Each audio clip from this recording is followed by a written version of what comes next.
है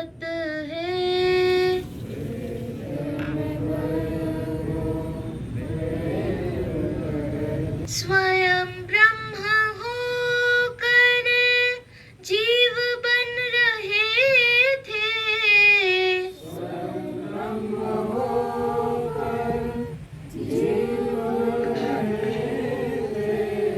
अज्ञान से चल चल थकते रहे थे।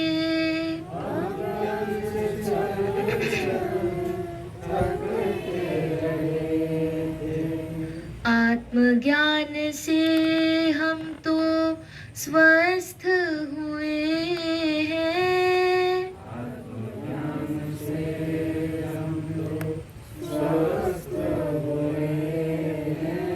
स्वस्थ न होना महामूढ़ता है।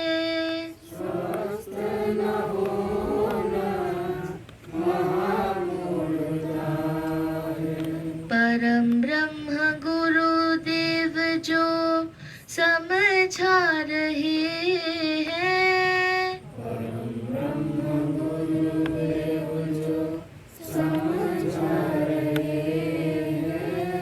वो निश्चय भुलाना महामूढ़ता है।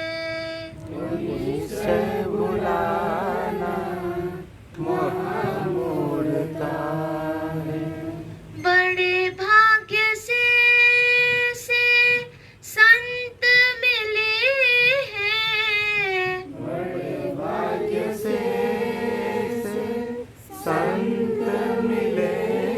हैं। जाने कब के पुण्य खिले हैं।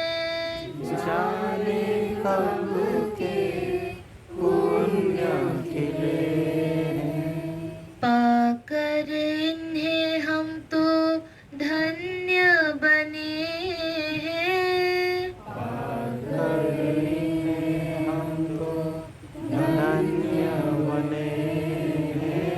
संत न पाना महामूढ़ता है।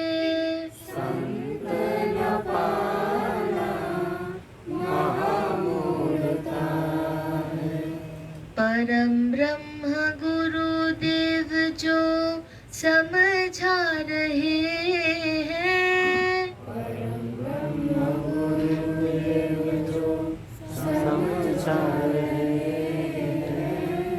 वो निश्चय भुलाना महामूढ़ता है।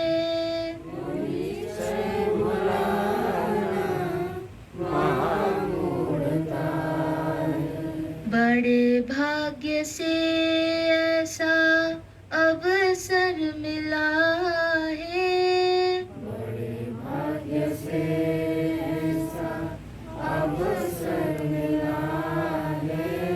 फिर न समझना महामूढ़ता है।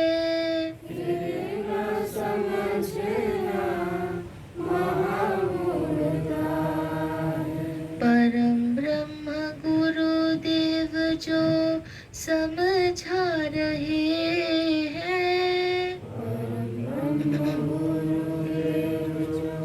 समझा रहे हैं।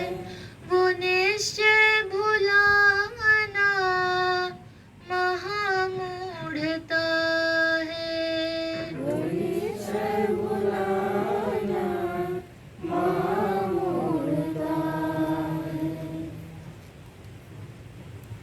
अनंत नाम रूपों में छुपे हुए सभी में मैं रूप में प्रकट आत्माओं को निरंजन प्रणाम करते हैं।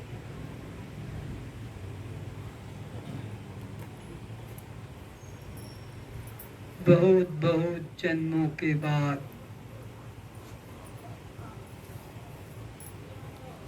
जब जीव के पुण्य जागृत होते हैं, पुण्य पुण्य निकुंज बिन मिले नहीं संता। शास्त्र कहता है कि बिना जन्मों जन्मों के पुण्य एकत्रित हुए,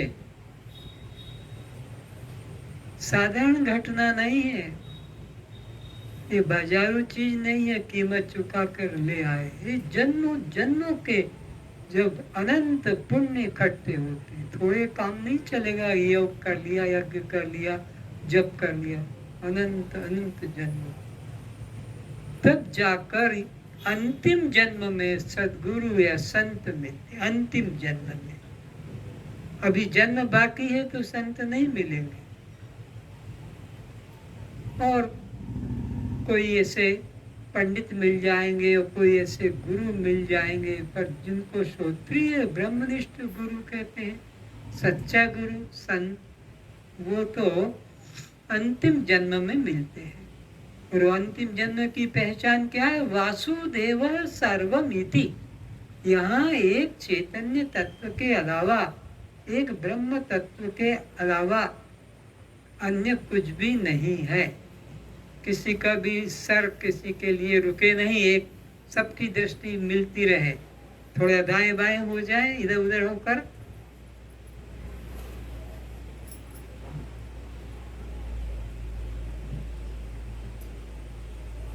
थोड़ा अटक रहा है तुम्हारी वजह से सर इधर हो। अनंत पुण्य इकट्ठे हो गए, अर्जुन जी के अनंत पुण्य इकट्ठे हो गए।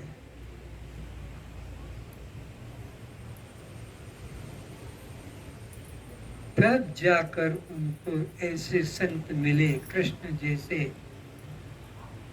तोतापुरी जैसे, अष्टावक्र जी जैसे। और उन्होंने उस दृष्टि को जो उधर दौड़ रही थी जगत के अंदर अनात्मा में, उसको बस उलट दिया कि देख देख, पर देखने वाले को तो देख, देखता ही रह जाएगा, यहाँ वहाँ, इस मंदिर में उस मंदिर में, इस तीर्थ में उस तीर्थ में, इस गुरु में उस गुरु में, तो लक्ष्य को कब पहुंचेगा? अब उधर से दृष्टि को दृष्टा की तरफ लौटा। तो यह बात अष्टावक्र जी ने जनक जी को बताई, और उस माध्यम से आप हम सबको पिछले कुछ दिनों से सुनने का सौभाग्य अवसर प्राप्त हुआ है। अब आगे अष्टावक्र जी क्या कहते हैं, सुने। विश्वं स्फुरति यत्रेदं तरंगा इव सागरे तत्त्वमेव न संदेहः मूर्ते द्विज्वरो भव। जिस अधिष्ठान चेतन में यह सारा जगत समुद्र तरंग की तरह अभिन्न स्फुरण हो रहा है, वही चेतन तुम्हारा आत्मा है। अष्टावक्र जी जीव के मन से जीव भाव हटाकर ब्रह्म भाव में स्थापित करने के लिए कह रहे हैं कि देख, ये संपूर्ण जगत क्या है? अधिष्ठान आत्मा समुद्र में लहर की तरह। तो जैसे समुद्र से या जल से लहरें अलग अलग सत्ता वाली नहीं होती है, ठीक उसी तरह यहाँ ये सारा दृश्यमान जगत अधिष्ठान तुझ आत्म समुद्र से भिन्न नहीं है, यानी तेरी लहरें मात्र है। अवधि अपार स्वरूप मम लहरी विष्णु महेश विधि रवि चंद्र वरुण यम शक्ति धनेश गणेश, ये जितने भी प्रतीत हो रहे हैं या कल्पित देवी देवता माने जा रहे हैं, ये सब आत्म समुद्र की लहरें हैं, इनकी कोई स्वतंत्र सत्ता नहीं है। तुझ आत्मा अधिष्ठान में यह सब दृश्यमान जगत लहर की तरह विद्यमान है, ऐसा तू निश्चय कर। पर कोई देवता मुझसे भिन्न है, मैं उसकी प्रार्थना करूंगा, मैं उसकी आरती करूंगा, मैं उसकी पूजा करूंगा, मैं उसका ध्यान धरूंगा, तो वो मेरे पर प्रसन्न होकर आशीर्वाद करके मेरी कामना पूर्ति कर देगा कि मुझे फल देगा। ऐसा भ्रम मन से निकाल दे। ऐसी मन में तू भ्रांति मत ला। तेरे अलावा कोई अन्य देवता नहीं है जो तेरी कामना को पूरी करेगा कि फल देगा। तू ही तेरे कर्मों से देवता बनकर आशीर्वाद दे देता है, और तू ही तेरे कर्मों से शत्रु बनकर दुख भोगता है। तेरे अलावा ना कोई मित्र है, न तेरे अलावा कोई शत्रु है, तेरे अलावा कोई देवी देवता नहीं है। तू अपने को ही जान कि मुझ आत्मदेव के ही ये सब नाम रूप जगत देवी देवता केवल लहर मात्र है। लहरों की अपनी कोई स्वतंत्र सत्ता नहीं, वो जल से भिन्न नहीं। तो तुझ आत्मा से यहाँ कोई भिन्न नहीं, तो किसकी कामना करेगा, किससे द्वेष करेगा? कोई भिन्न नहीं तो किससे राग करेगा? अरे राग द्वेष करने के लिए दो की जरूरत है। एक अकेले में राग द्वेष नहीं होता, दो में राग द्वेष होता है। ज्ञानी के लिए दो नहीं, इसलिए राग द्वेष भी नहीं। इस वास्ते हे जनक, तुम चिंता रहित हो ऐसा अनुभव कर कि मैं ही वह सर्वभूतों का अधिष्ठान कारण ब्रह्म हूँ, और संतापों से और समस्त चिंताओं से मुक्त हूँ। पंखा बंद कर दे।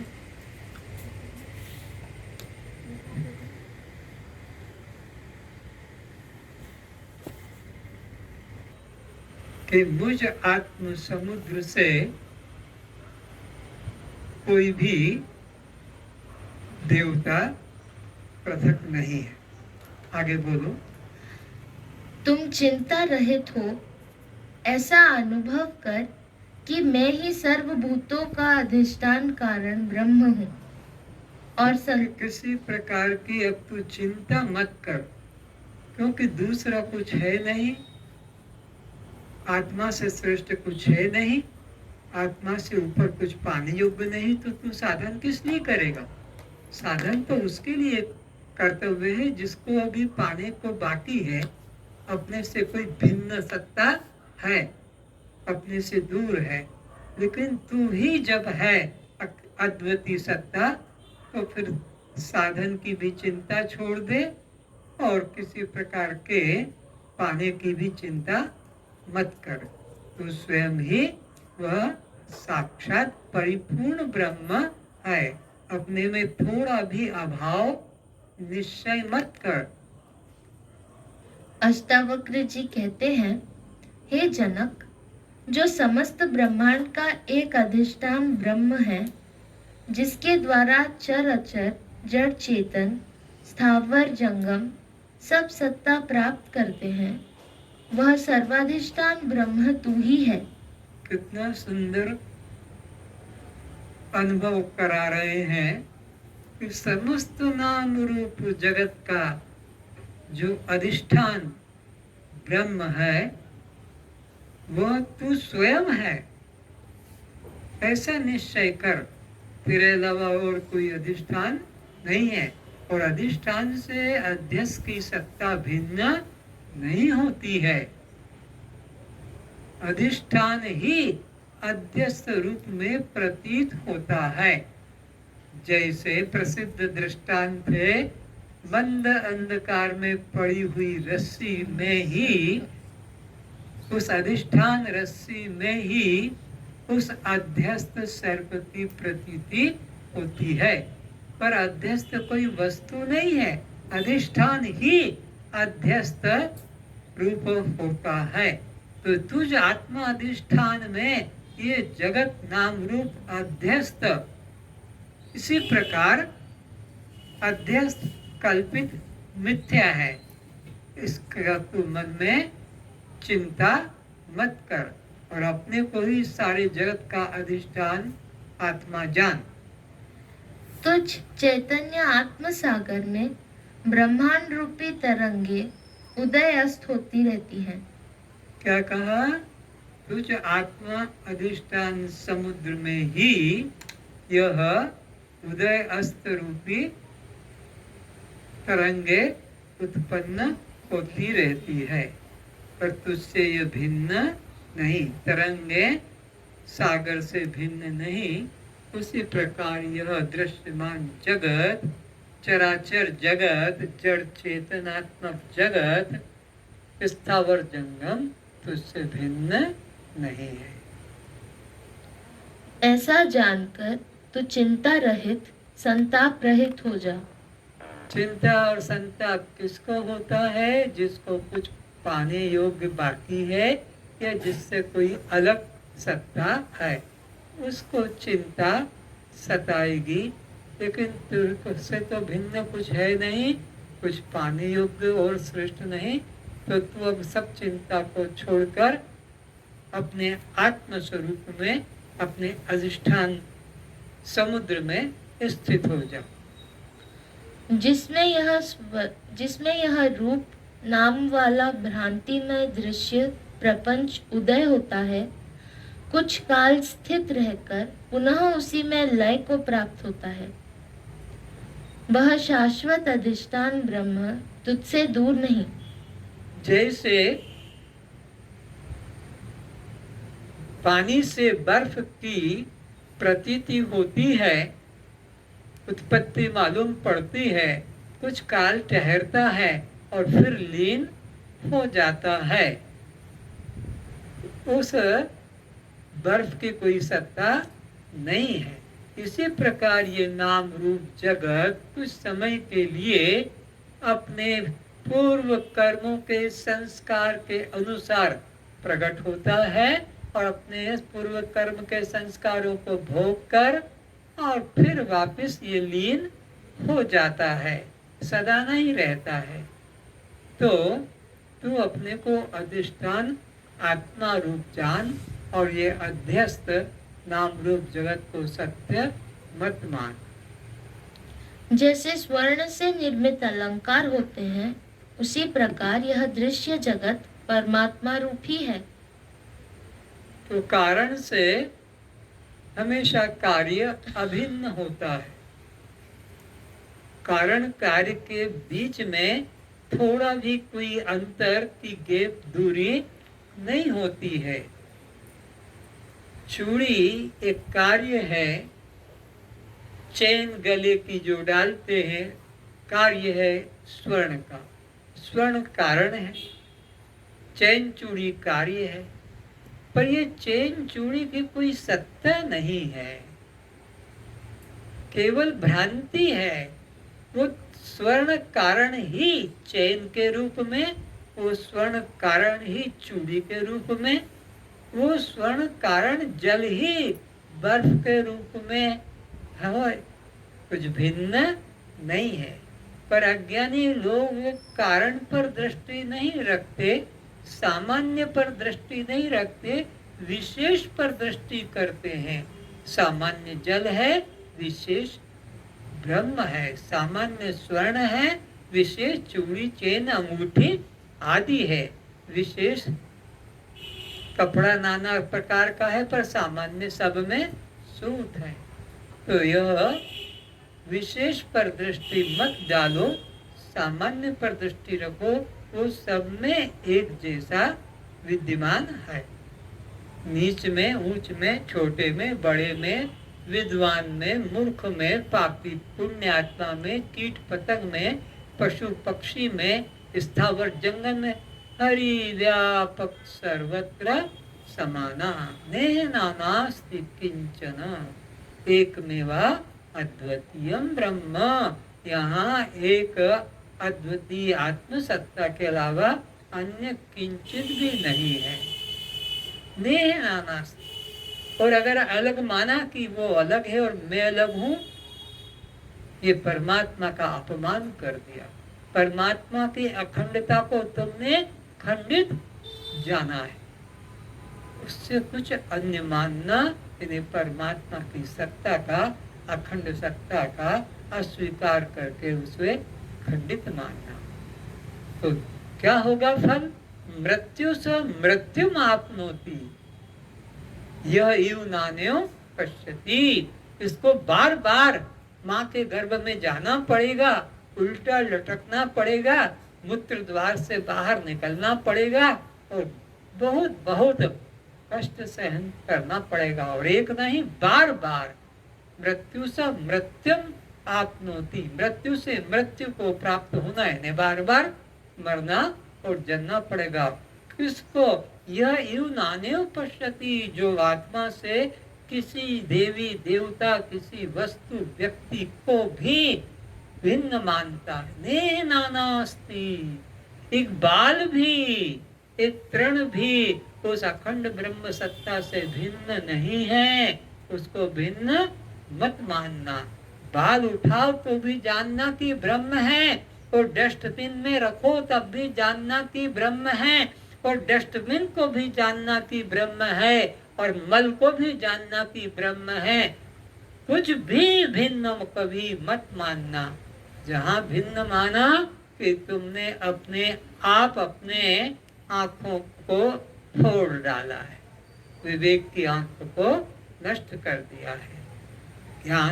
ज्ञानी व्यक्ति दृष्टि ज्ञानमयी कृत्वा पश्येत् ब्रह्मयं जगत। साधको ध्यान से सुनो, जैसे व्यक्ति विशेष करके ग्रीष्म काल में, गर्मी के दिनों में अपनी आंखों पर विभिन्न रंग के ग्लास वाले चश्मे पहन लेता है। कोई लाल पसंद करता है, कोई हरा, कोई नीला, कोई बैंगनी पीला। तो जिसके आंखों पे चश्मे में जैसा रंग है, वो सारे जगत की वस्तुओं को वैसी है नहीं, पर वो देखता है। तो इसी प्रकार जिसकी आंखों पर, बुद्धि पर ज्ञान का चश्मा लगा होगा, ब्रह्मयम जगत, वो सारे जगत को ब्रह्ममय देखेगा। दृष्टि ज्ञानमयी कृत्वा पश्येत् ब्रह्मयम जगत। न नासाग्रावलोकनी, नाक के आगे ध्यान करना, ये कोई दृष्टि नहीं। तरंग रूपी आवरण को धारण किए हुए भी पानी ही रहता है। इसी प्रकार जगत आवरण को धारण किए रहने पर भी परमात्मा अपनी महिमा में ज्यों का त्यों एक रस बना रहता है। जहाँ तक जगत तरंग है, जहाँ तक तरंग है, वहाँ तक निश्चित निश्चित निश्चित ही जल है। क्योंकि बिना जल के तरंग प्रतीति किसके ऊपर होगी? अधिष्ठान के बिना अध्यक्ष की प्रतीति नहीं होती है। तो जहाँ तक जल तरंग है, वहाँ तक जल है।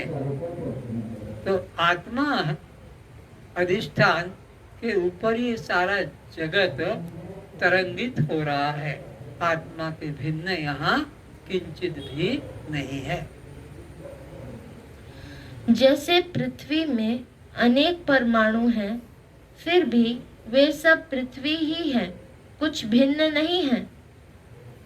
वैसे ही विश्व का प्रत्येक जीव एवं जड़ परमाणु परमात्मा का ही स्वरूप है। समझ में आ गया? सरल सी बात है।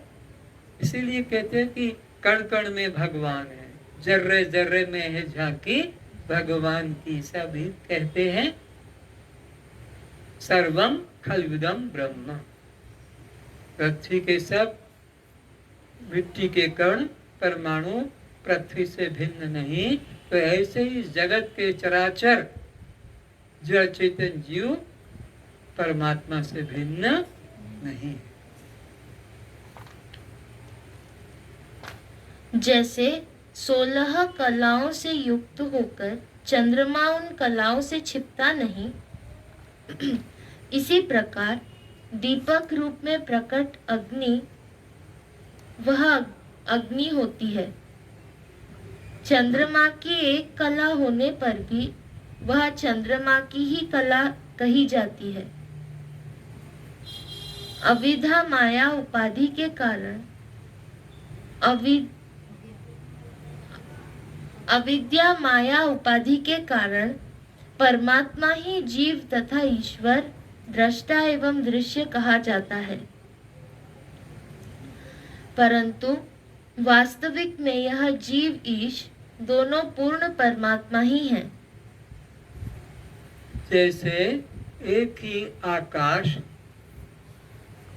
अखंड आकाश, निर्विकार आकाश, घट उपाधि या मठ उपाधि के कारण वह भिन्न भिन्न प्रतीत होता है। अनेक घट होने से अनेक घटाकाश, अनेक मठ होने से अनेक मठाकाश, लेकिन अनेक घट मठ होने से घट मठ का आकाश कभी अनेक, वो एक का एक ज्यों का त्यों अखंड ही रहता है। इसी प्रकार यह समस्त नाम रूप दृश्य जगत में चेतन तत्व अनेक नहीं है, एक ही चेतन तत्व है। केवल घट मठ की तरह नाम रूप आकार अलग अलग है, पर इन सब में जो चैतन्य सत्ता है वो एक ही है। पुष्पमाला में पुष्प अनेक है, लेकिन उनको जो धारण करने वाला, जकड़ कर पकड़ कर गठ कर रखने वाला सूत्र तो एक ही है। इसी तरह अविनाशी तू तद्विधि से जिसने सब इस जगत को धारण पकड़ के रखा है, वह ब्रह्म है, वह आत्मा है, और वह तू ही स्वयं है, तुझसे भिन्न नहीं है।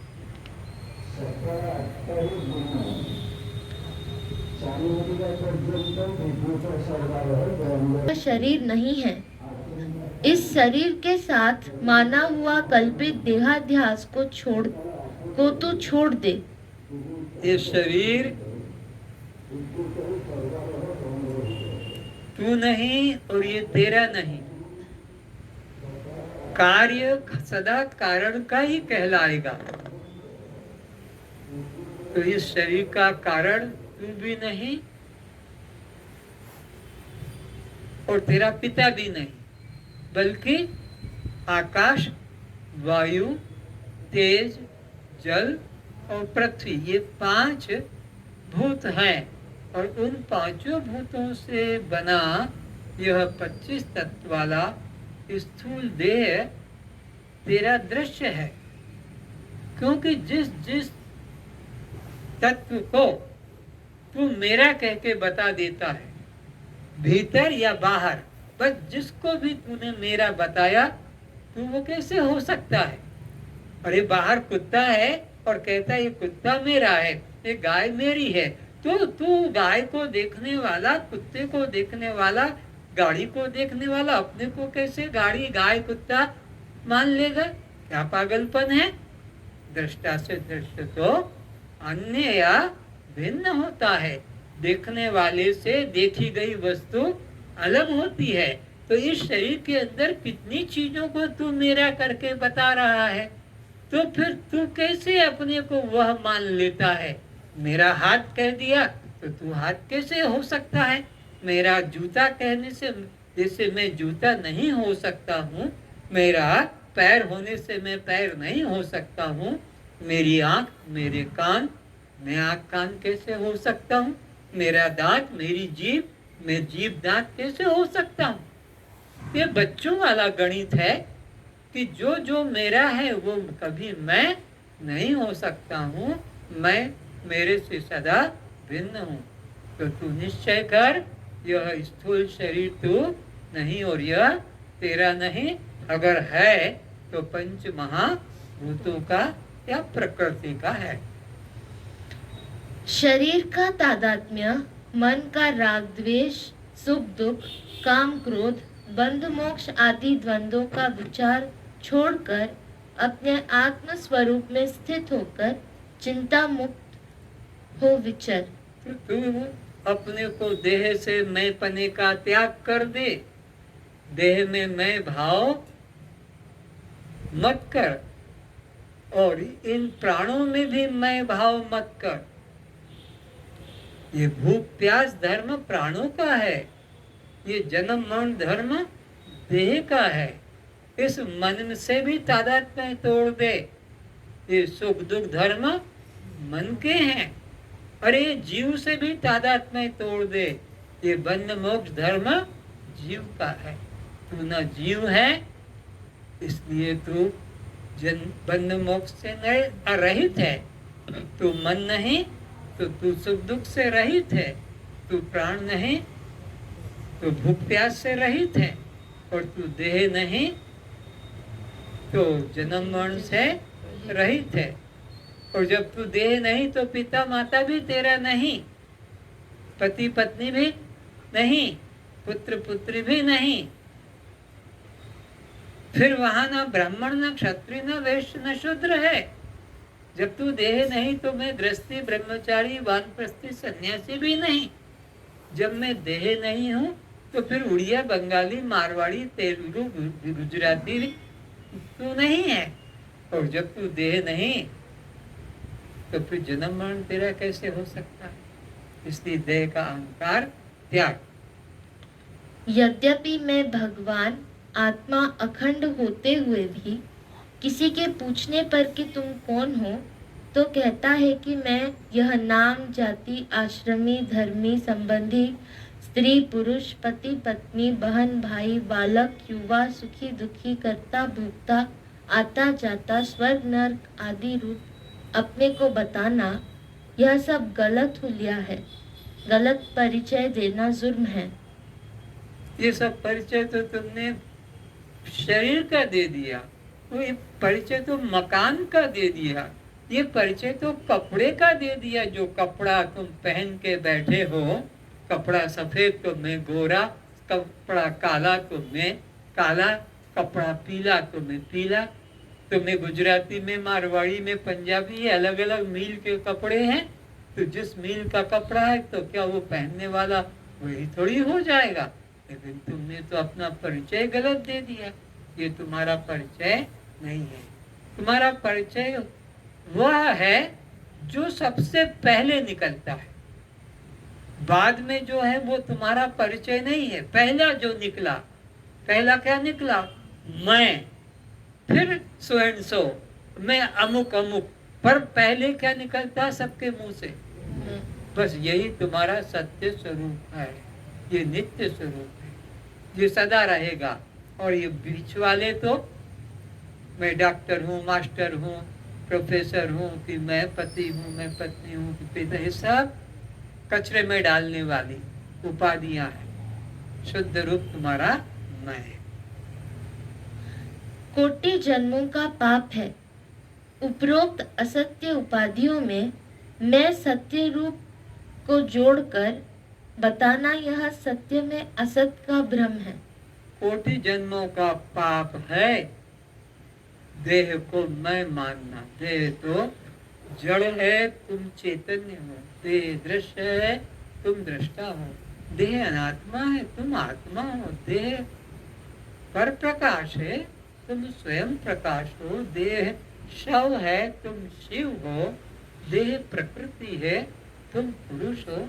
और अपने को तुम प्रकृति के साथ, अनात्मा के साथ, दृश्य के साथ, जड़ के साथ, शव के साथ जोड़कर बता रहे हो। ये तुम्हारा कोटि जन्मों का पाप है। ऐसा अपना परिचय कभी नहीं देना। व्यवहारिक दृष्टि से अगर तुम नाम किसी को बताते हो, समाज में हो और कोई पूछे नाम क्या है, तो वहां पर तुम नहीं कहोगे कि मैं तो दृष्टा साक्षी आत्मा हूँ, या ये भी नहीं कहोगे कि मेरा कोई नाम नहीं, मेरी कोई जाति नहीं। पुलिस डंडा मारेगी। हाँ, अगर तुम वहां पुलिस को या किसी को ऐसे बताओ, तो वहां तो तुमको वो जो नाम बताना है, घर में प्रसिद्ध है, समाज में बोलो। पर बोलते ही तुम्हारा ध्यान चला जाए उसी वक्त पर कि मैं तो अनामी हूँ। उसमें देर न लगे। तीर उधर मारो, लौट के इधर आ जाना चाहिए। तुम्हारा तीर उधर ही गड़ा रह जाता है जो देखते हो। देखो पर देखने वाले को तो देखो, लौट के इधर आ जाओ। सुनो पर सुनने वाले को तो सुनो, इधर आ जाओ। अरे जानो पर उस जानने वाले को तो जानो, इधर आ जाओ। क्योंकि जानने वाला इधर है, सुनने वाला इधर है, देखने वाला इधर है, अनुभव करने वाला इधर है। उधर तो अनुभव में आने वाला है, उधर तो देखने में आने वाला है, उधर तो सुनाई में आने वाला है। वो सब जड़ श्रेणी में है, पर जो सुनने वाला है, अनुभव करने वाला है, देखने वाला है, जानने वाला है, वो चैतन्य है। उसमें निष्ठा करो। तो सामाजिक दृष्टि से तुम नाम जाति भले बता दो, तुम्हारी उम्र भी बता दो पूछे तो, लेकिन अंदर से संग संग वो तीर उधर से लौट के बिल्कुल यू टर्न संग संग हो जाना चाहिए, वहीं अटक के नहीं रह जाना चाहिए। आ गया समझ में? समाज की परिभाषा, परिवार की परिभाषा जो भी है, जीने के लिए बोलो, लेकिन साथ साथ अपने शुद्ध स्वरूप पर भी दृष्टि संग संग आ जाना चाहिए। ये नहीं कि 1 घंटे बाद सोच के करे। यद्य